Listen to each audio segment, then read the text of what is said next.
সালাম আলাইকুম রহমতুল্লাহ। একদিনের ছুটিতে বাড়িতে আসলাম হঠাৎ করে। তো আগামী দিন সকালে আবার চলে যাবো, শনিবার।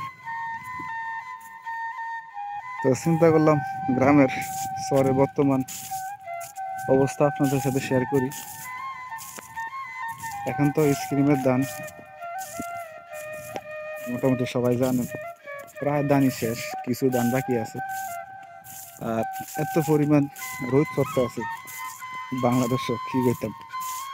গতকালকে আবার রাইতে বৃষ্টি হয়েছিল। বৃষ্টির অনেকের উপকার হয়েছে আর অনেকের ক্ষতি হয়েছে। অনেকে ধান টান দিয়ে রাখছে, শুকানোর জন্য দিয়ে রাখছে।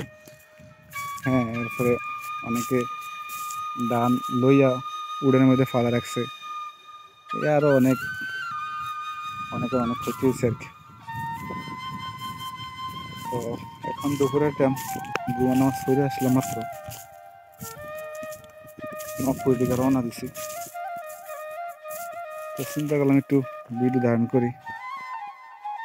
গ্রামের সৌন্দর্য সবসময় যেহেতু শেয়ার করছি, সুযোগ পাইলে গ্রামের বিভিন্ন বিষয় আপনার সাথে শেয়ার করি এবং ভিডিও করি।